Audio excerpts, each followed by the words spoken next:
한 주간 쏟아지는 옥천 소식들을 모아 포인트를 찝어서 해석하는 코너 뷰포인트 시작합니다. 네, 저는 옥천신문 이현경 기자고요. 저는 담당 PD 이예수입니다. 아우, ESPD님 반가워요. 또 뵙게 됐어요. 네, 너무 반갑습니다. 네, 일주일 만에 뵙는 건지 하루 만에 뵙는 건지 모르겠지만 네. 여튼 반갑습니다. 첫 번째 소식을 또 전달하기 전에 우리 ESPD님께 제가 질문이 있어요. 네.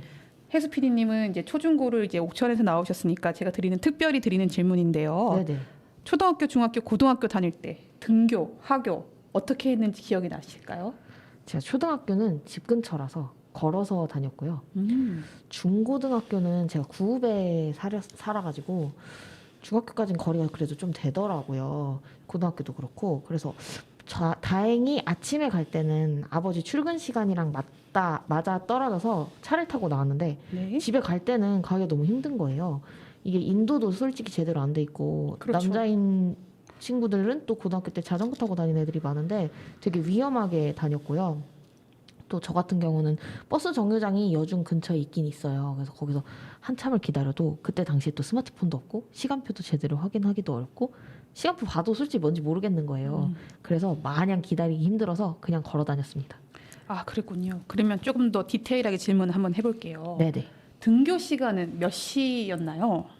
제가 등교를 해야 되는 시간은 7시 40분에서 8시 사이인데 중학교 때도 뭐 비슷했던 것 같아요. 네네. 시간이 좀 오래돼서 정확한 기억은 아닙니다. 아, 7시 40분 좀 그래도 좀 일찍 이른 편이 좀 하셨네요. 네네. 그 아버지 차 타고 계속 등교를 하셨던 거예요? 네. 아침에 아버지가 출근하시는 시간이랑 맞아가지고 저는 갈 때는 아버지 차 타고 갔었어요. 그 지금 옥천읍에서 살고 옥천읍에 있는 학교를 다닐 때도 뭔가 조금 버스 시간도 안 맞고 네. 혹은 인도나 이런 정비가 제대로 안 돼 있어서 좀 어려움을 겪으신 거네요. 맞아요. 근데 여전히 우리 지역에 있는 후배들이 등교 하교 시간에 좀 어려움을 겪고 있는 친구들이 있다고 해요. 네. 그 12월 17일자 옥천신문 일면의 주인공이죠. 옥천읍에 살면서 청산고등학교를 다니는 친구들이 특히 등교에 어려움이 있다고 합니다. 그 내용을 이번에 뷰포인트에서 첫 번째 소식으로 좀 전달을 해드리려고 합니다. 네. 그 아까 이제 해수 PD님께서 이제 7시 40분 이르면 7시 40분에 등교를 하셨다고 하는데 네. 우리 청산고등학교 친구들은 무려 6시 30분에 일어나는 것도 아니고 버스 정류장에 도착을 해야 한다고 합니다. 그 버스를 타지 못하면 1교시 수업을 들어갈 수 없다고 해요. 네. 자, 그 친구들을 이제 아침 일찍이 저희 그 양수철 기자나 안영기 기자가 동행을 했는데요. 네네. 6시 30분에 버스 정류장에 도착을 해서 6시 40분에 도착하는 시내버스를 타고 그리고 그나마 이번에 김여정 군수께서 청산으로 가는 급행버스를 만들어 주셔서 그 차를 타고 가면은 이제 8시 40분에 시작하는 1교시 시작하기 전에 도착을 할 수 있는데 네. 8시 한 뭐 20분, 30분에 도착하면 얼마나 좋겠습니까? 7시 40분이면 도착을 한다고 합니다. 아니 그러면 학교 시작할 때까지 뭐 하나요? 1시간 동안 비어 있는데 이제 할 일이 없죠. 이렇게 네. 너무 졸리니까 가서 잠을 자거나 근처에 있는 편의점을 가서 배가 고프니까 아침 일찍 나왔으니까 그 간단하게 뭐 편의점 음식으로 요기를 하거나 그렇게 시간을 때운다고 합니다. 네, 저도 친구들 중에 면에서 이제 옥천 고등학교로 오는 친구, 옥천 중학교 여중으로 오는 친구들이 아침에 제일 먼저 도착해 있더라고요. 저보다 읍에 사는 애들은 오히려 지각도 하고 조금 지각하면 한 10분? 뭐 이 정도니까 지각도 하는데 면에 사는 친구들은 다 일찍 와 있었던 기억이 있어요. 옛말에 이런 말이죠. 가까운 놈이 지각한다고. 네, 맞습니다. 그래서 이 기사를 저희가 내보냈을 때 네.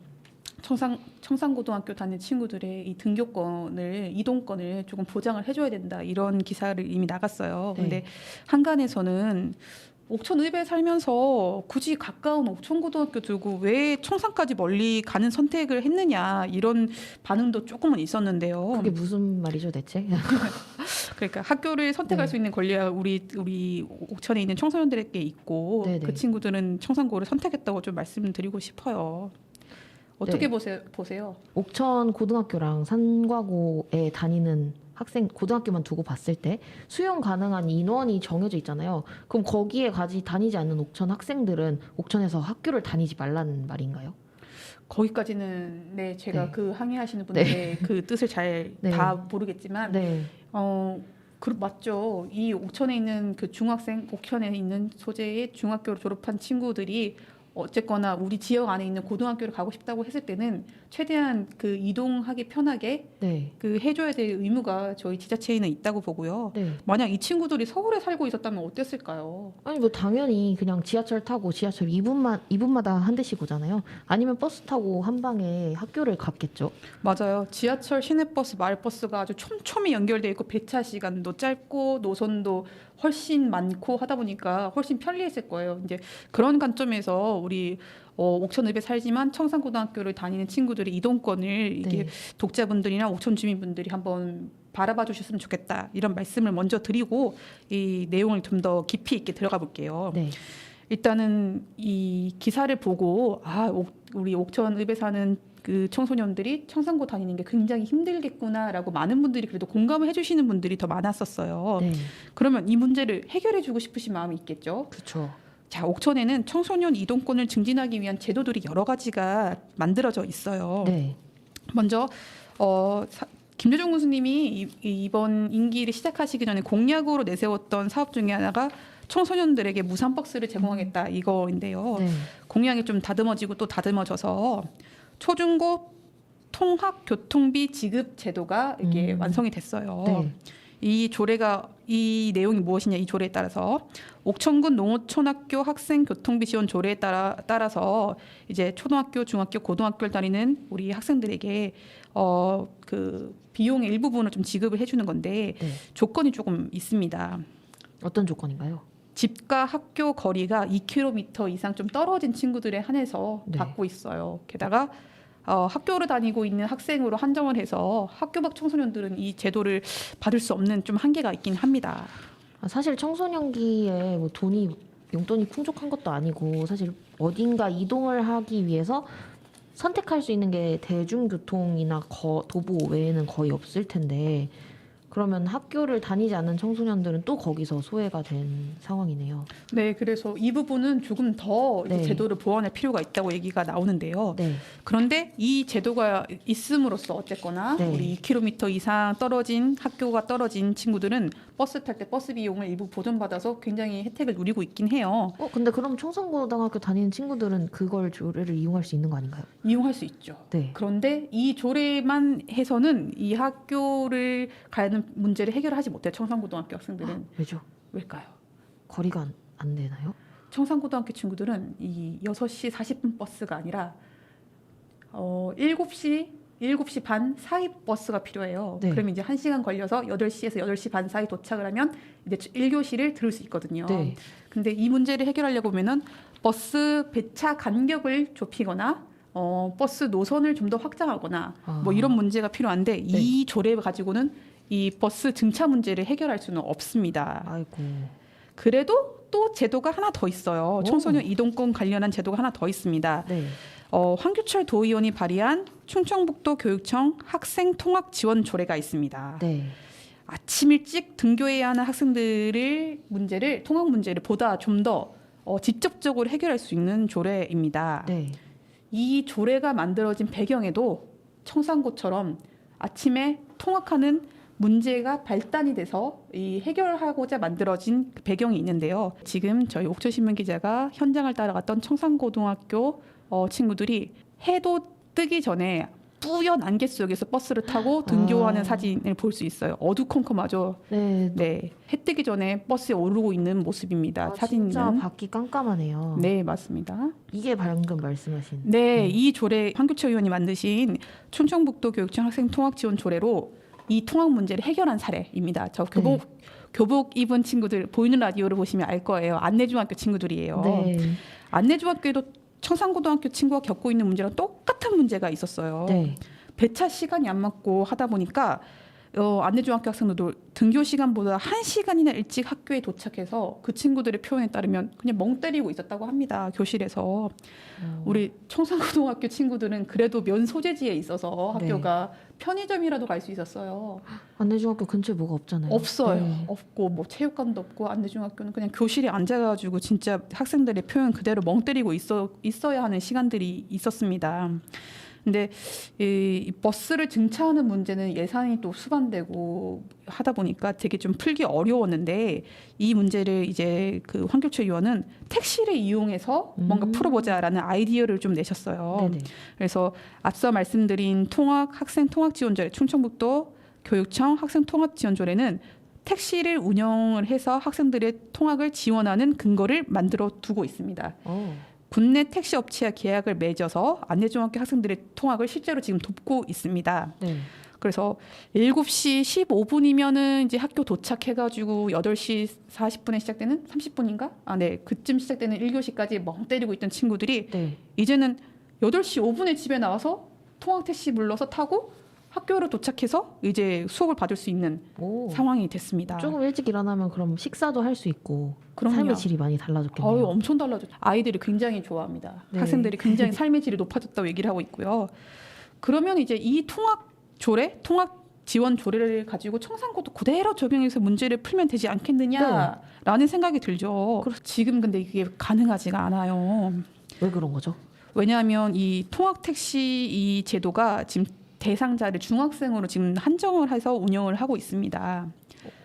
근데 조례를 보면 고등학생도 가능한 것 같던데요. 맞습니다. 고등학생도 이 통학 택시를 지원받을 수 있도록 조례상에는 열려 있는데 실제로 이 조례를 가지고 이 제도를 운영하는 도교육청에서는 고등학생을 대상으로 통학 택시를 운영하는 것은 뭔가 사회적 합의가 조금 더 필요한 시뮬레이션을 조금 더 돌려봐야 된다라고 해서 아직 고등학생 부분에서는 제도 정비가 덜 됐다고 판단을 하고 있어요. 잠깐 이해가 안 가시죠? 네, 이해가 안 이런 가요. 경우가 있었어요. 가령 옥천군 옥천읍에 소재하고 있는 그 주거 지역이 옥천인데 학교를 뭐 특수 목적 고등학교를 간다던가 네. 뭔가 다른 게 그 특화된 학교를 가고 싶어서 도시 지역 이를테면 청주로 뭔가 고등학교를 진학하는 학생들, 뭐 혹은 대전으로 진학하는 학생들 이런 학생들의 통학 비용을 택시로 이제 지원하는 것이 이 조례의 취지에 맞느냐 안 맞느냐 이런 문제가 좀 걸렸다고 하고요. 그래서 이제 대안이 그 조례상에는 어차피 고등학생 부분까지 열려 있으니까 이걸 네네. 어떻게 할 것이냐라고 봤을 때 건건이 건 바이 건으로 심사를 해서 네. 그 사례를 좀 더 그 면밀하게 살펴보고 이거는 통학 택시를 해야 된다. 이거는 조금 이 취지에 안 맞는다라는 것을 심의를 해서 운영하는 거 어떻겠느냐라는 이야기까지는 진전이 됐는데 이 택시를 이용해서 지금 이제 옥천읍에 사는 청산고를 다니는 친구들을 당장 지원해야 된다. 여기까지는 아직 결론에 도달하지 못했습니다.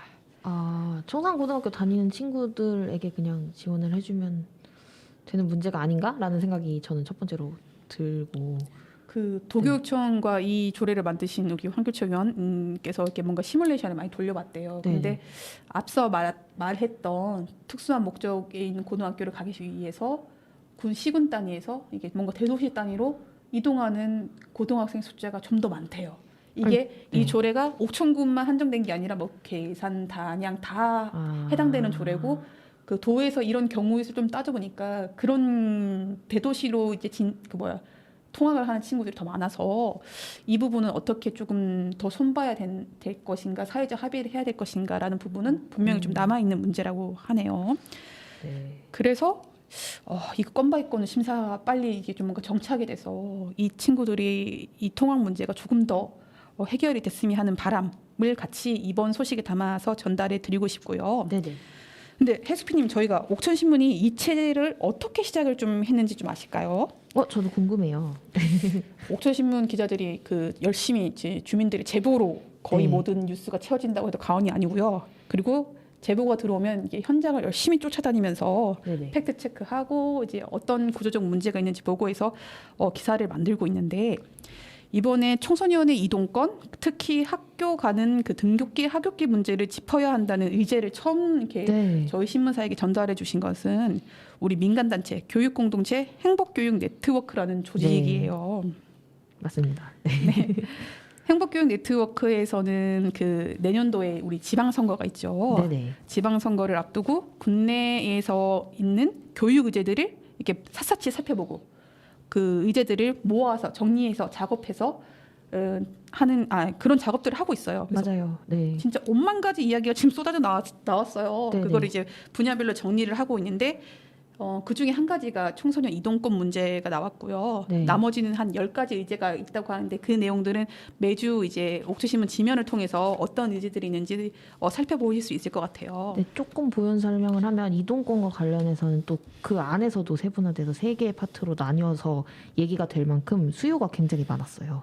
맞아요. 네. 왜냐하면 그 청소년들은 이동권에 놓고 봤을 때 교통 약자에 해당될 만큼 그쵸. 네, 굉장히 힘들죠. 대중교통이 없으면 네. 이제 이동권이 굉장히 제약되는데 농어촌 지역이 대중교통이 잘 되어 있는 편이 아니기 때문에 네, 사실 근데 청소년이나 청년들이 많이 옥천에서 더 머물렀으면 좋겠고 여기서 더 잘 지내기 위한 가장 큰 조건 중에 하나가 내가 이동이 얼마나 대중교통이 원활하게 되어 있느냐가 큰 것 같아요. 그러니까 서울 같은 경우에 청년들이나 청소년이 살기가 좋다라고 느끼는 큰 부분이 아까 말씀하신 것처럼 어디든 이동할 수 있다는 거잖아요. 그럼 내가 만약에 면에 어떤 문화가 있을 때 거기를 가서 이동을 해서 그걸 즐길 수 있다면 우리가 지금처럼 면이 죽어간다 이런 고민들을 좀 덜 하게 되는 오히려 활성화하는 하나의 장치가 될 수도 있을 것 같아요. 맞습니다. 그런 차원에서 청소년 청년 의제가 무엇일까라고 고민하시는 우리 지방선거 후보님들 네, 이동권, 대중교통 매우 중요합니다. 네, 이런 편의들에 대해서 어떤 정책과 어떤 제도 개선이 있을 수 있을까라는 과제를 두고 네, 해결책을 좀 찾아서 다음 선거를 준비하셨으면 좋겠습니다. 네, 여기서 마무리할 수가 없어요. 네, 저희가 옥천신문에서 이번에 그 행복교육 네트워크와 함께 이 교육 의제를 선별해서 보도를 하면서 추가적으로 하나의 작업을 하나 더 하고 더 있습니다. 네, 어떤 거냐면 기사만 나가는 게 아니라 네, 네. 이 의제를 바라보시는 지역 주민들의 시선을 직접 글로 담아서 네. 함께 보도를 하고 있는데요. 첫 번째 청소년 이동권과 관련된 의제에서는 우리 옥천 행복교육 네트워크 활동가이자 안남면 화학리에 거주하고 있는 이봄길 민들레 씨가 생각을 요목조목 잘 정리를 해서 네. 보내주셨어요. 네. 혼날 것 같지만 이길 민들레 씨 네. 혹시 보이는 라디오를 보신다면 지금 화면에 그대의 사진이 나가고 있습니다. 이거는 어차피 네. 제가 허락 받았으니까. 그래서 이봄길 민들레 씨가 남긴 글에서 일부 내용을 조금 이렇게 공유를 하면서 이번 그 뷰포인트 순서를 마치려고 하는데요. 네네. 이봄길 민들레 씨는 에세이 보내주신 거에서 내용을 청소년 이동권은 단순히 교통 불편을 해소하는 차원이 아니라 수면권, 학습권, 놀이 시간권을 보장하는 권리 차원에서 바라봐야 한다. 이렇게 말했습니다. 네, 중요한 이야기네요. 네, 해수 PD님. 네, 이 의제와 관련해서 딱 맞는 선곡을 해오셨다고 알고 있습니다. 맞습니다. 여러분 들으시면 아주 발랄하고 그리고 가사를 잘 들으시면 이 노래를 우리가 왜 선곡했는지 아실 수 있을 겁니다. 꼬마버스 타요의 꼬마버스가 출발합니다. 틀어드리도록 하겠습니다.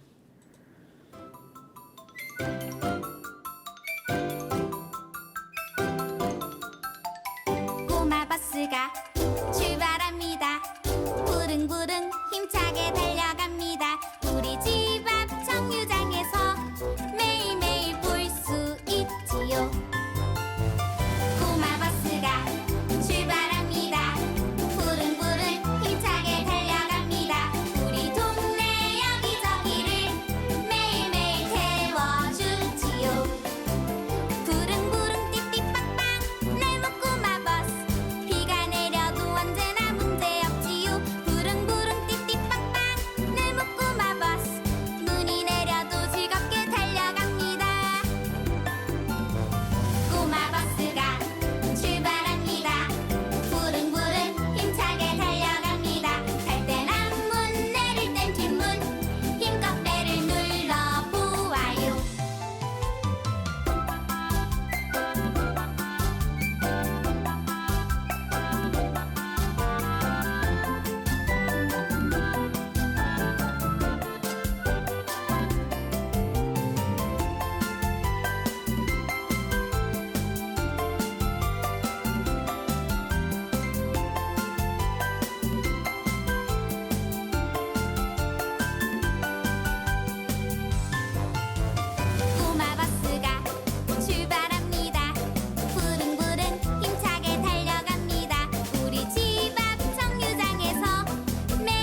네, 꼬마버스가 출발합니다. 노래 들으셨습니다. 저는 이 노래에서 집 앞 정류장, 우리 동네 여기저기에서 매일 볼 수 있다. 그리고 꼬마 친구들도 엄마 아빠도 모두 다 같이 탄다라는 점을 우리가 다시 한번 생각해 봤으면 좋겠습니다. 그렇게 만들어졌으면 좋겠습니다. 네. 네. 분위기를 좀 전환해 보겠습니다. 다음 두 번째 소식을 전달해 드릴 건데요. 옥천군이 올해 옥천 박물관 건립 타당성을 인정받았습니다. 네. 사실 재수했어요. 네네. 1차 심사에서 통과를 못했거든요. 네네. 1차 심사에서 통과 못했을 때 나왔던 그 옥천에서 박물관 짓기가 어렵다고 정부가 판단했던 이유에 네. 사실은 여러 가지 이유가 있을 수 있는데 조금 대표적으로 좀 나왔던 게 옥천에 국가적인 유물이 무엇이 있느냐 이런 문제 제기가 나왔다고 해요. 사실은 국가 사적에 해당될 만한 유물이 그 뭐 국가 유물, 보물, 네. 유적 이런 것들인데 사실은 용암사 동서 삼척석탑 하나 있습니다. 네. 그때 당시 1차 심사 받았을 때는요. 네네. 근데 그 1차 심사에서 떨어지고 절취부심해서 옥천에는 가지고 있는 보물들이 많다. 국가적 보물들을 인정 못 받았을 뿐인데 그것들이 막 사방팔방으로 흩어져 있는데 이것을 한데 모아서 옥천의 정체성을 좀 확립해 나가야 할 필요성이 있다. 이런 이야기들을 좀 모아서 네. 옥천의 박물관 건립 필요성을 굉장히 많이 어필을 했고요. 열심히 지역 자원 조사를 해서 2차 타당성 검사를 받기 직전에는 네. 옥천에 국가 보물이 하나 더 늘었습니다. 오, 뭔가요? 네, 지금 자료 사진 한 컷을 이제 그 우리 혜수 PD님이 띄워줘서 보이는 라디오로 보시는 분들은 보실 수 있는데요. 그 아실 분들은 아실 거예요. 저희 이지당 사진 지금 나가고 있습니다. 그 우리 옥천 박물관이 필요하다라고 2차 타당성 조사 받기 직전에 우리 이지당이 아주 소중하게도 국가 보물에 이름을 올렸습니다. 이지당의 국가 보물이 된 그 역사적 가치, 뭐 이렇게 보물적 가치가 어디에 있느냐고 했을 때 그 건축학적으로 굉장히 우수하다고 평가를 받았어요. 네. 보면 이지당을 아시는 분은 아실 텐데 그 건물이 일자 형태로 쭉 있고 양측에 누각, 네. 누가 두 개, 누각이라고도 부르고 누라고 명칭을 해도 되는데 누가 두 개가 있습니다. 네. 그 양측에 있는 누가 두 개 다 2층 구조로 되어 있어요. 이런 구조가 정말로 흔치 않은 희소한 것이라고 얘기를 하더라고요. 네네. 그래서 이게 건축학적으로 되게 희소하고 그 서화천과 휘둘러가는 이 이지당이 잘 어울려서 오. 보물이 될 수 있었는데요. 네네.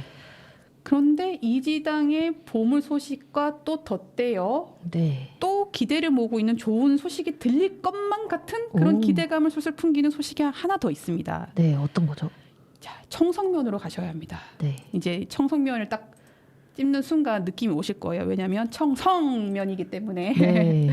네. 청성면 상계리 이성산성 발굴 조사가 한참 진행되고 있습니다. 지난해 1차 조사를 마쳤고요. 올해 2차 조사 마무리 단계에 있고 내년도에는 3차 조사에 들어가려고 합니다. 오. 근데 지금 청성면에 있는 이성산성은 아직은 이성산성은 이름이라고 해야 되나, 별칭이라고 해야 되나, 기대감이라고 해야 되나, 네. 세 가지가 있어요. 어떤 거죠? 누구는 이성산성이라 부르고, 네. 누구는 굴산성이라 부르고, 또 누구는 지명을 따서 산계리 토성이라고 부릅니다. 오. 근데 네. 세 가지 지명, 별칭이라고 해야 되죠. 네. 세 가지 이름이 가리키는 곳은 다 같아요. 네. 그 청성면 면소재지 가기 직전에 그 청성 면사무소나 청성초등학교 올라가기 직전에 오른쪽 편에 불쑥 올라와 있는 터가 있어요. 네. 가보면 아시는 건데 그 터가 산계리 토성이 있는 자리고 신라시대 문헌에는 굴산성이라 표현된 자리고 그다음에 조선시대 문헌에는 이선산성이라고 표현된 자리입니다. 네. 뭐가 맞는 건가요? 아직은 굴산성이라 부를 수는 없고요. 네네. 정확하게 학계에서 인정한 표현은 이선산성이 맞습니다. 네. 이선산성은 조선시대 문헌 지리지에 나와 있고요. 네네. 그 뭐 청산현에 있는 토성이다라고 이렇게 지리지에 나와 있는데 그 학계에서 이 조사를 한 끝에 지금 산계리 토성 자리가 이선산성이 맞다. 여기까지는 합의가 되어 있는 상황이에요. 누구도 이제 이선산성이 아니다라고 말하진 않는 상황인데요. 그렇다면은 이 이선산성 발굴 조사가 왜 1차, 2차, 3차에 거쳐서 저 성에 대체 무엇이긴데 이렇게 열심히 조사를 하고 있는 것일까? 네. 궁금증이 이제 드실 분들이 분명히 있을 거예요. 네, 너무 궁금해요. 굴산성이 되면 뭐가 달라지는 건지도 궁금합니다. 굴산성이 되면 산성의 가치 자체가 굉장히 달라집니다. 어떻게 달라지느냐? 네. 그동안 굴산성이 되면은 삼국시대에 남겨진 문헌에 적혀 있는 기록으로 존재하는 유일한 토성이 되는 거예요. 아, 유일하여? 네네네. 아, 근데 이 그 삼국시대의 신라본기에 나와 있는 기록인데요. 네네. 그 신라본기에 어떻게 나와 있냐면 굴산성과 그 삼년산성을 개축했다. 이렇게 표현이 나와 있어요. 그러면 이미 굴산성과 삼년산성은 조성이 끝난 상황인 거고 개축이면은 개보수했다는 의미거든요. 네. 그 시기 때 여기서 삼년산성은 아실 분들은 아실 건데 보온에 있는 삼년산성을 말하는 거예요. 근데 삼년산성은 그 축조 방법이 돌로 만든 석성이에요. 그래서 삼년산성은 그 돌로 만든 삼국시대의 기록으로 존재하는 돌로 만든 석성으로서 유일하기 때문에 그 국가 사적이 됐습니다. 오. 그렇게 따지면 이제 그 우리의 이 이성산성이 굴산성이다. 이게 학계에서 누구나 봐도 이건 굴산성으로 봐야 된다라고 인정을 받으면은 기록으로 또 존재하는 유일한 삼국시대의 토성이기 때문에 오. 당연히 이것은 국가 사적에 등록되지 않을까라는 기대감을 또 불러일으키고 있는 것이죠. 네. 그렇다면은 우리 지금 상계리 토성, 우리 이성산성이 정말로 신라시대 때 쌓은 게 맞느냐 안 맞느냐 그것부터 이제 구분을 해야겠죠. 만약 네. 그 성을 조사를 했는데 이 성이 쌓은 시기가 신라시대에 택도 못 간다. 네. 뭐 조선시대에서 끝난다. 이러면은 이제 더 이상 뭐 할 말이 없으니까. 그렇죠. 네. 그런데 작년에 1차 조사를 통해서 지금의 이성산성이라 불리는 이 상계리 토성은 신라시대 때 축조했다고 봐야 된다라는 근거들이 굉장히 많이 나왔다고 해요. 네. 굽다리 접시가 신라시대를 대표하는 그 대표적인 유물이에요. 네. 그게 이제 나왔어요. 그래서 그 유물이 나왔기 때문에 여기서는 신라시대 때부터 누군가가 생활을 했을 거고 오. 그렇게 추정을 할 수 있는 거죠. 네. 그리고 1차 조사에서는 성벽을 먼저 조사를 했어요. 성벽을 조사를 했는데 어떻게 토성을 쌓았을까? 건축 기법을 봤을 때 이 기법을 판축 기법이라고 부른다고 하더라고요. 네. 판축 기법이 뭐냐? 뭔가요? 쉽게 설명하면 네. 판으로 틀을 짜서 흙을 채워 넣어서 쌓은 기법이 판축 기법이라고 하는데요. 네. 지금 1차 조사, 2차 조사를 지금 하고 있는 그 연구기관이 한국선사문화연구원이라는 곳인데 네. 지금 이 판축 기법이 이 이성산성에 쓰였던 판축 기법이 5세기 말 6세기에 그 신라시대 수도였던 경주에서 쌓은 토성보다도 더 견고하고 정밀하게 이성산성에서 발견이 됐다고 해요. 오. 아니 수도보다 더 그러면 어떻게 산성을 더 견고하게 왜 쌓았을까요? 그러게요. 왜 그랬을까요? 여기가 이 지역이 삼국시대의 격전지였어요. 아. 백제와 신라가 격전하는 격전지였고 네네. 최전방이다 보니까 그 당시의 최고급 기술이 최전방. 우리 이 청성 지역을 뺏기면은 구군이 달라질 수 있는 문제이기 때문에 그 정도의 문제이기 때문에 백제든 신라든 이 지역을 차지해야 되는 이유가 분명히 있었고요. 구군이 달려있기 때문에 네네네. 결과적으로 신라가 이 지역을 차지했기 때문에 네네. 통일을 하게 된 그 교두보로 사용이 됐던 거고요. 네네. 그러다 보니까 가장 좋은 기술, 가장 최고급 기술이 최전방인 우리 청성으로 보내줬고 그 기술이 지금 이성산성에서 찾아볼 수 있다고 합니다. 그게 작년까지 진행됐던 1차 조사이고요. 네네. 올해는 2차 조사가 진행됐어요. 네. 2차 조사는 성 내부 안쪽에 어떤 유물들이 발굴할 것이냐 이런 문제를 놓고 했는데 네. 그러면 그 성을 어떤 목적으로 쓸 수 있었을 것인가라는 걸 추정할 수 있다고 하네요. 안에 있는 물건을 통해서 추정을 하는 건가요? 네네. 그런 의미에서 했는데 여기서도 뭐 하나가 툭 튀어나옵니다. 뭘까요? 목각고라고 하는 게 튀어나왔어요. 여러분 네. 굉장히 어렵죠. 네네네. 목각고 이름 이렇게 한번 기억해 주시고요. 네. 어렵지 않습니다. 그냥 땅을 파가지고 그 땅을 파서 저장을 해놓던 저장 시설이 목각고라고 해요. 이건가요? 네, 그겁니다. 네. 굉장히 큰 넓이죠. 깊이가 1.1m 된다고 해요. 네. 그리고 가로 세로가 약 4m씩. 와. 이런 구덩이를 파서 네. 이제 저장을 해놨는데 목각고 이름에서도 느껴지듯이 나무가 좀 쓰였어요. 네. 나무 판넬처럼 나무를 만들어서 이렇게 네모나게 구덩이를 판 다음에 그 벽을 쌓고 나무로 네. 그 다음에 흙을 채워놓고 이제 저장 시설을 만든 건데 여기서도 흔치 않는 이 또 기술이 또 발견이 됩니다. 어떤 기술인가요?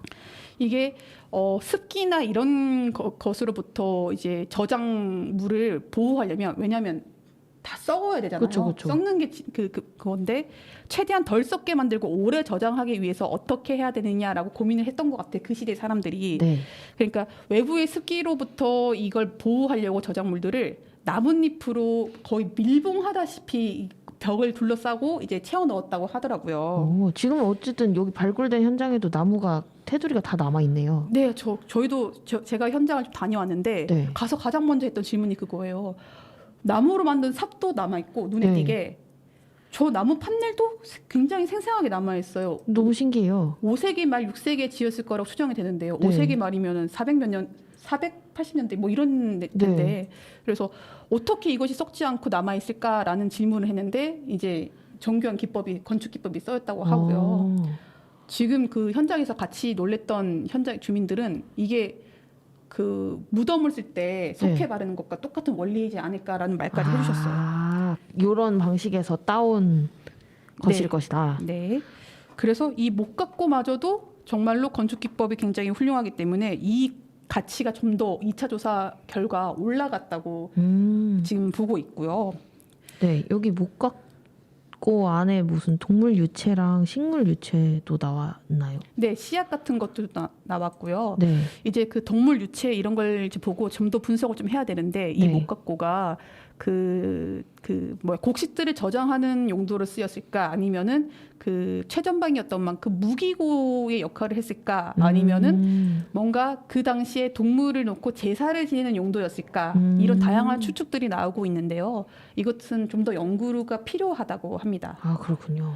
여러분 박물관이 없었으면 저기서 나온 것들 전부 다 다른 지역으로 간출이 그러니까요. 됐겠죠. 옥천에서 나온 건데 우리가 옥천에서 못 볼 뻔했네요. 맞아요. 옥천 주민들 못 볼 뻔했어요. 다 청주 있는 박물관에 가거나 아니면 네. 충북대학교 연구원 박물관으로 가거나 지금 옥천에 그렇게 사방 곳곳 흐트러져 있는 유물이 2,000점이 넘는다고 합니다.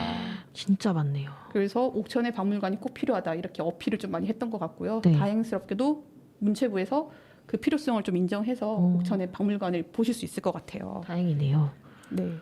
아직 이 우리 이성산성 조사는 한 해가 더 남았습니다. 네, 내년도에 3차 조사가 진행된다고 하는데요. 네네. 3차 조사는 성곽에서 부르는 부분인데 또 이 용어가 낯설 거예요. 치라고 하는 부분이 있대요. 네. 산성에서 보이는 라디오로 보시는 분들은 이제 저 자료 사진은 뭐죠, PD님? 수원시 포토뱅크에서 가져온 치입니다. 저희가 치 사진은 따로 네. 찾을 수 없으니. 네. 수원 산성의 치를 가지고 왔는데요. 이렇게 치가 되게 어렵게 생각하실 거 없어요. 여러분 혹시 산성 가보신 분들은 산성 일직선상으로 쭉 걷다가 갑자기 앞에 툭 튀어나온 건축물을 하나 볼 수 있는 맞아요. 게 있을 거예요. 그게 여러분 치라고 한대요. 그럼 저 치를 왜 만들었느냐? 네. 그 툭 튀어나왔으면 적으로부터 좀 더 보호하기 쉬운, 네. 대응하기 쉬운 뭐 2중 3중으로 이 성을 보호하기 위한 용도 이런 것들로 썼다고 하고요. 네. 다행히 이 이서상성에도 치라는 부분이 남아 있어서 내년도에는 이 치 조사가 진행된다고 합니다. 네. 그러면 이 치 조사까지 마치면 1, 2, 3차 이성상성 발굴 조사가 일단은 마무리된다고 하고요. 이 마무리된 단계에 도달했으면 이제 옥천군은 자료를 모아서 우리 그 이지당이 국가 유물 가치가 있지 않나요?라고 이제 국가에게 물어보듯이 이것도 국가 사적으로서 가치가 있지 않을까요?라는 이제 조사를 또 병행할 예정이라고 합니다. 네. 좋은 결과가 있으면 좋겠고요. 정말 잘 됐으면 좋겠어요. 정말로 이 이제 발굴 조사 결과가 이렇게 이성산성이 이제 굴산성으로 봄직하다, 굴산성이다 이런 그 결론이 나온다면은 이 영광은 정말로 청성면 주민들에게 네. 돌아가야 된다고 생각을 합니다. 왜 그런가요? 그 청성면 주민들은 일찍이 그 지명에서 드러나듯이 산성마을이라고 본인들이 그 동네가 산성마을로 마을이라고 보고 있어요. 네. 그리고 지금 상계리 토성, 이성산성 저기를 조사를 좀 해야 된다, 발굴 조사를 해야 된다라고 끊임없이 그 문제제를 제기하고 의제를 던졌는데 네. 이게 뭔가 정책화하는데 너무 더뎠어요. 기다리다가 결국에는 주민들이 돈을 내서 발굴 조사를 먼저 들어갔어요. 주민들이 돈을 십시일반 모으신 건가요? 십시일반은 아니에요. 아, 거대하게 모으셨군요. 청성면은 네. 저 수계 지역에 들어가서 네네. 청성면 단위의 수계기금이 이게 나와요. 주민들이 활용할 수 있는 네. 수계기금에서 일부를 좀 떼어다가 발굴 조사를 좀 실시해서 아 여기는 산성이다라는 결론을 좀 일단 받아냈고요. 아, 그 발굴 조사 그 주민들이 발굴 조사하기 전에는 공무원 중 일부 누군가는 네. 방공호일 수도 있다 이런 진짜 터무니없는 주장을 하기도 했었다고 해요. 아, 근데 어쨌거나 이제 주민들이 그 먼저 나서서 네. 이제 이거는 산성으로서의 가치를 조사를 해야 된다, 가치 조사를 해야 된다라고 그 던졌던 게 2015년도이고요. 네. 이후에 이제 옥천군이 받아 안아서 이제 도 유적으로 지금 올렸던 게 2017년도입니다. 네. 이제 그때부터 이제 열심히 도 유적으로 올려놓고 도 충청북도로부터 예산 일부를 지원받아서 발굴 조사를 열심히 진행됐던 게 작년, 올해 그리고 내년이 될 것 같고요.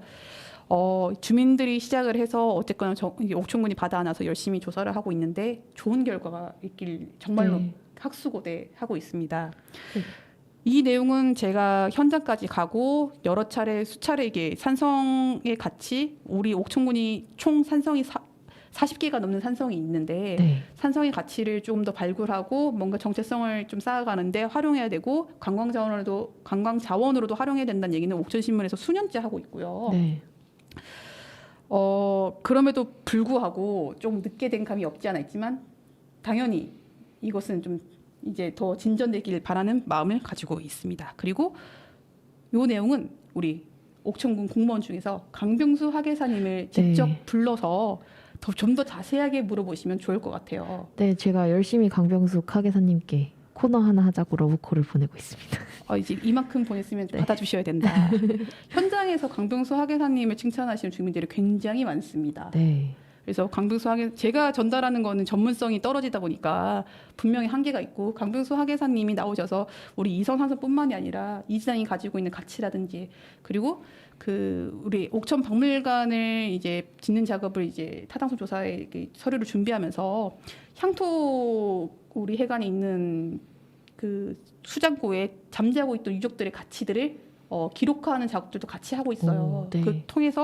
그 기록화 작업을 통해서 우리 정립 선생님이 쓰셨던 고암일기, 이거 임진왜란 때 쓰셨던 일기예요. 네. 제가 또 그것 때문에 또 흥분해가지고 또 이수신 장군의 난중일기가 있다면 네. 옥천에는 정립 선생님의 와. 고암일기가 있다. 네. 이것은 세계 유네스코에 등록돼야 되지 않느냐, 네. 기록문화재로 이렇게 막 흥분하면 이제 강병수 학예사님이 이제 진정시켜 주시는 역할을 하고 그러시거든요. 아, 진정을 시켜주시는군요. 네, 아직 더 갈 길이 멀다. 아, 네. 네. 그런 재미있는 내용들이 많으니까 강병수 학예사님 직접 이렇게 모셔서 이야기를 들어보면 더 좋을 것 같아요. 네, 저는 약간 운이 좋게도 문화원에서 편집위원 일을 같이 해서 저번에 이게 보면은 가끔 마을 탐방처럼 역사 문화 탐방을 1년에 한 번씩 가는데 갈 때 학예사님과 이한재 선생님의 설명을 들을 수가 있거든요. 정말 생생하고 재밌습니다. 아, 좋네요. 네. 그리고 한 번 더 섭외를 좀 춤춰드리면은 지금 이성산성 발굴 조사를 하고 있는 기관이 한국선사문화연구원이에요. 네, 네. 최간호 연구원께서 굉장히 애정 있게 그 현장을 지금 토다보고 계세요. 네, 아까 사진에 나왔던 분이신데 네, 네. 지금 자료 사진으로 지금 최간호 연구원님의 얼굴이 나가고 있습니다. 네. 직접 모셔서 얘기를 들여다보면은 훨씬 더 조목조목 재밌는 얘기들이 많이 나올 것 같습니다. 네, 저희가 이제 이번 코너를 좀 마무리를 해보려고 하는데요. 아직은 조선시대 기록에 근거해서 이성산성이란 이름을 쓰고 있고 모든 발굴 조사가 이제 끝나야지 굴산성으로 변경될 수 있지만 그런 주민들의 염원을 담아서 저희가 같은 시기에 곡을 고르느라 열심히 고심했습니다. 같은 시기의 곡인 선덕여왕 OST 바람꽃을 틀어드리도록 하겠습니다.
않아도 보여서 듣지 않아도 들려서 그대 숨결에 다시 살아난 바람꽃처럼 가고 싶어도 못 가는 안고 싶어도 못 안는 그대 손끝이 내 맘에 닿으니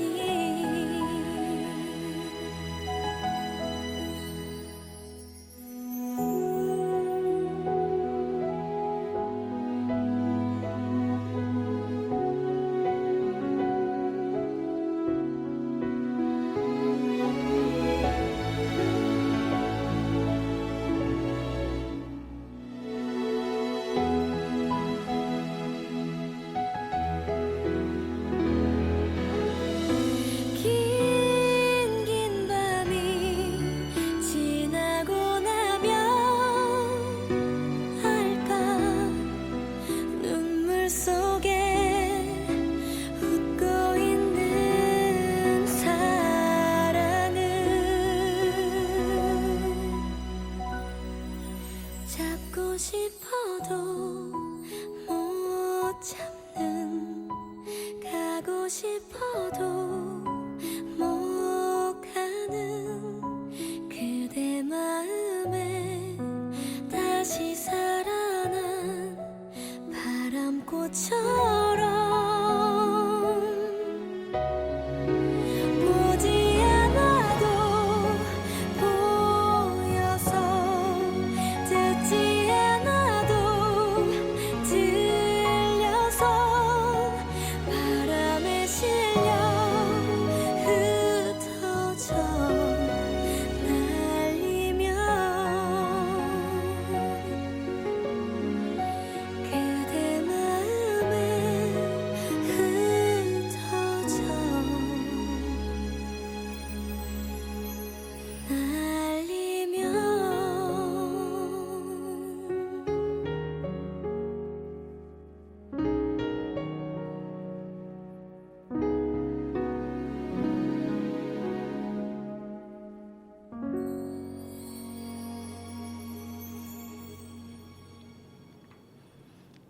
자, 오늘의 마지막 소식을 전하기 전에 박수 3번 치고 가겠습니다. 박수 3번.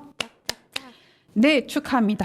옥천군이 올해도 정부가 선정하는 로컬푸드 지수 평가에서 최우수 지자체로 선정이 됐다고 합니다. 와, 로컬 푸드라니 또 더 의미가 깊네요. 네, 로컬푸드에서 옥천이 최고다라는 거를 지금 이제 정부로부터 또 인정을 받은 거 2년 연속. 네. 이 로컬푸드 지수가 무엇이냐? 네. 그 뭐예요? 농림축산식품부와 한국농수산식품유통공사 AT라고 하죠. 네. AT에서 매년 지자체별로 로컬푸드 지수를 평가하고 있습니다. 그 어떤 걸로 지금 평가를 하느냐? 지속 가능한 먹거리 체계에 국민적인 관심을 좀 모아내려고 네. 이런 지수를 개발해서 옥천군이 이런 거에 선정됐다고 하면은 주민들도 이게 뭐야 하고 한 번 더 보시겠죠. 네. 그런 것들로 좀 작용을 하려고 만든 지수인데요. 평가 지표가 굉장히 좋아요. 그 친환경 농업을 실천하는데 이 지자체가 얼마나 많은 노력을 하였느냐. 생산자와 소비자 간의 소통의 능력을 얼마나 키우려고 노력을 하였느냐. 네. 먹거리를 둘러싼 거버넌스 운영을 어떻게 하고 있느냐. 네. 이런 실질적인 지표 17가지가 있다고 하고요. 네. 올해 159개 지자체를 대상으로 이 17가지 평가 지표를 가지고 이게 평가를 했는데 그중에서 옥천군이 완주군이 솔직히 1등했습니다. 그리고 옥천군이 거의 2등 최우수 지자체에 아하. 이름을 올렸습니다. 와. 너무너무 고생했고 너무너무 축하드리는 뉴스죠. 네. 그래서 그 지금 우리 지역 주민들에게도 로컬푸드 하면 이제 더 이상 뭐 이렇게 낯선 개념이 아니실 거예요. 맞아요. 로컬푸드 직매장 가시죠? 네, 그럼요. 네, 거기 이름 따라서 로컬푸드 그 우리 지역에서 난 농산물들이 소비자들을 만나고 있고요. 그 네. 옆에 뜰팡이란 카페에서도 맛있는 음료수와 샌드위치 등등으로 지금 찾아뵙고 있고요. 공공급식, 학교급식에도 네. 로컬 푸드가 들어가고 있습니다. 이런 로컬 푸드 공급 체계를 만들기까지 옥천군이 굉장히 노력을 했고 그 안에서 옥천산림협동조합인과 그다음에 친환경 농가들과 그리고 이 가치를 같이 인정해 주시는 소비자들이 이게 합심을 해서 이 정도의 결과물을 내지 않았을까 싶습니다. 네, 정말 많은 사람들의 노력이 들어간 것 같아요. 맞습니다. 이 로컬푸드는 이제 그 2017년도에 그 정부가 로컬푸드 중요성을 알리기 전부터 옥천군은 로컬푸드의 중요성을 인정을 하면서 네. 푸드 플레이라는 것을 정부보다 앞서 오. 수립을 해요. 네. 이렇게 옥천군과 같은 이제 지자체가 하는 모범 사례를 보고 정부가 전체의 정책으로 만들 만큼 오. 옥천이 선도적으로 치고 나갔던 네. 그런 공이 있고요. 이제 내년도에 푸드 플랜 2기를 지금 수립하기 위해서 준비를 또 하고 있다고 하니까 그 내용도 관심을 가지고 좀 봐주시면 좋을 것 같습니다. 1기에서 뭐 했고 2기에서 뭐 했는지 살짝만 알려주시면 좋을 것 같아요. 일기에서는 지금 여러분들이 알고 계시는 로컬푸드 직매장 만들고 네. 학교 급식의 공급 체계를 만들고 했던 작업들이 들어가 있고요. 네. 2기에서는 이 작업들을 좀 더 확장을 해서 먹을거리를 이제 복지의 개념으로 봐야 된다.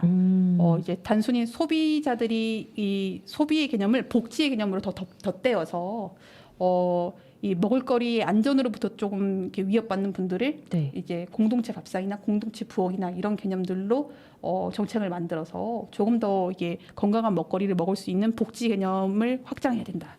이런 네. 내용들이 좀 담길 것 같아요. 네, 아무래도 먹는 거는 우리 생활에서 빼놓을 수 없는 것이기 때문에 정말 중요한 것 같아요. 네, 그렇죠. 이게 먹을거리를 둘러싸고 이제 보통은 이제 농업, 농정 분야라고 해서 농민들, 생산자들의 그런 분야다. 이렇게 한정적으로 봤던 게 그간의 개념이라면 이제는 먹거리 복지라고 해서 먹을거리를 가지고 논하는 이제 주체가 누구로 볼 것이냐 했을 때 생산자뿐만이 아니라 소비자도 같이 놓고 봐야 된다라고 해서 그 개념이 지금 확정되고 있는 상황이에요. 맞아요. 그래서 푸드 플랜 2기에는 그런 내용들이 골고루 또 담겨서 그 또 정부보다 더 앞서서 먹을거리 복지, 먹을거리 기본권을 이 지자체에서 먼저 실험도 하고 성공적인 모델도 보여서 전체적인 또 정부가 그 정책을 받아 안아서 먹을거리 기본권을 보장하는 기본법 이런 것들을 만드는 것까지 나아갈 수 있으면 좋을 것 같아요. 네. 그런 먹을거리가 잘 되어서 우리가 앞으로 먹는 음식도 그리고 그걸 생산하는 과정도 더 건강해질 수 있으면 좋겠네요. 그럼요. 네. 먹을거리 복지 부분에 있어서 사실은 소비자 교육도 포함이 돼야 돼요. 네. 사실 먹는 것을 이제 교육을 받아본 기억이 사실 저는 별로 없거든요. 저도요. 근데 옥천에 있는 학생들은 먹으면서 배우고 있어요. 학교 급식이 이제 로컬푸드 친환경 농산물이 들어가 있고 제가 마침 어저께라고 하면 며칠이냐고 하면은 네. 12월 23일이었는데 네, 녹화 기준입니다. 네. 옥천여중 홈페이지 들어가 보니까 그 식단표가 올라와 있는데 네. 친환경 감자로 만든 수제비국 이렇게 네. 적혀 있더라고요. 와, 그걸 메뉴에 식단에 써준다는 게 의미가 되게 좋은 것 같아요. 네, 맞아요. 근데 이거를 정확하게 이게 어떤 의미가 있는지 설사 모르더라도 지나가면서 이렇게 식단을 봐도 친환경 감자구나, 친환경 뭐 보리구나, 친환경 밀이구나 이렇게 알 수 있는 것만으로도 다른 지역 학생들과는 분명히 차이가 난다고 저는 생각이 들고요. 네. 그리고 여중 밥상 맛있어 보였습니다. 맞아. 원래 여중 밥상은 맛있기로 유명합니다. 아, 그런가요? 네. 여중 나오셨나요? 네, 그렇습니다. 언젠가 한번 또 가서 먹어보고 싶네요. 네, 언젠가 친구들을 따라서 한번 여중 밥상을 먹으러 가보는 걸로. 예, 약간 이상한 소리였고요. 알겠습니다. 네. 그렇지만 네, 어쨌든 이렇게 먹을거리 정책이 제대로 만들어져서 옥천 주민들도 건강한 밥상을 만나고 또 이게 확대가 되어서 전국적으로도 더 건강한 먹거리들이 더 많이 확산됐으면 좋겠다는 생각이 드네요. 오늘 저희가 준비한 방송은 3가지 이야기로 마무리를 지어보려고 합니다. 저희 방송을 나가는 날짜가 12월 31일이에요. 아유, 2021년 마지막 날이네요. 마지막 날 장식하고 있습니다. 네, 여러분 그 한 해를 마무리하셔야 되는 시점에 저희가 마지막 곡을 어떤 곡을 좀 들려드려야 되나 고민을 좀 많이 했어요. 사실은 방송 시작하기 전부터 네, 직전까지 고민을 해서 어떤 걸 해야 되나 고민을 많이 했었는데 한 해를 마무리하는 시점에서 보면은 그런 생각이 들 것 같아요. 올 한 해 내가 무엇을 했고 어떤 일을 했고 뭐 어떤 뭐 거를 조금 더 내년에는 해봐야 되고 이런 것들을 좀 이렇게 토다볼 텐데 그때 분명히 올 한 해 내가 이런 사람들에게 참 고마웠겠다, 고마운 마음이 있다, 이런 사람들이 나한테 참 고마운 사람들이다라는 이렇게 떠올리시는 분들이 분명히 있을 거예요. 네, 저는 앞에 계신 분께 정말 고맙습니다. 고마워요. 서로 고마워요. 네.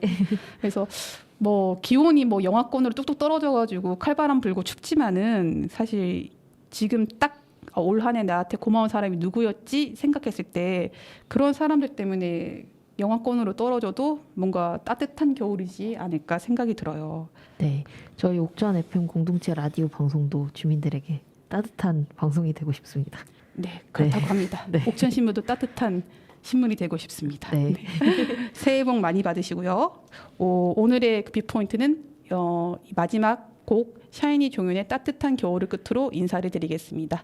다음 주에 다시 만날게요. 네, 다음 주에 다시 만나요. 새해 복 많이 받으세요. 새해 복 많이 받으세요.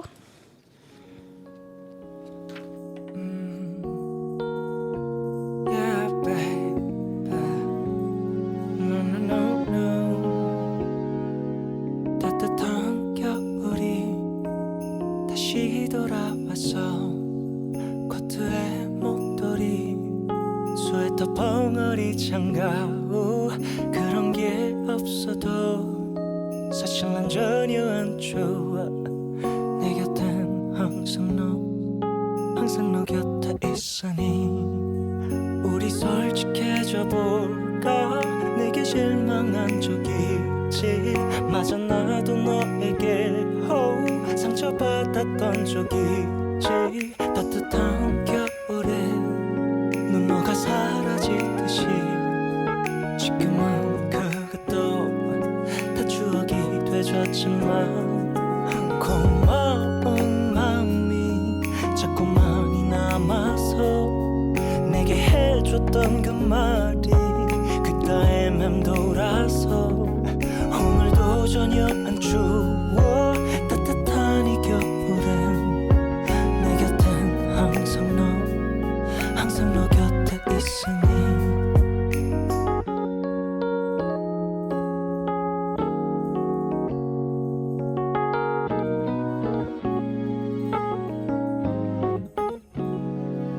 새하얀 입김 또 흩뿌려지고 꽁꽁한 두 손 주머니 속에 꼭꼭 감춘 채 걸었던 날엔 이런 날 올 줄 정말 몰랐어. 마치 꿈속인 것만 같아. 다시 돌아온다는 말 참 예쁜 말이지.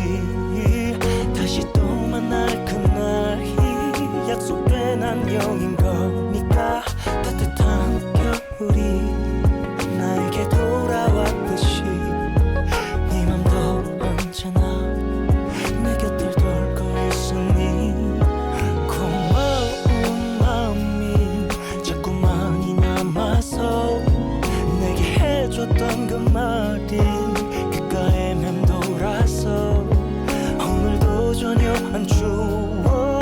따뜻한 이 겨울엔 내 곁엔 항상 너 곁에 있으니.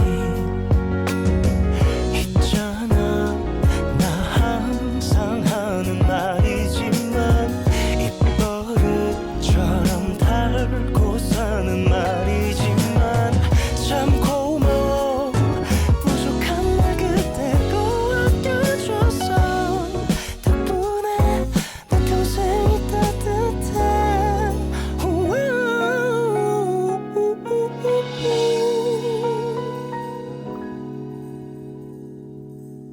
고맙다는 말 꼭 전하고 싶었어. 내게 해줬던 그 말 돌려주고 싶었어.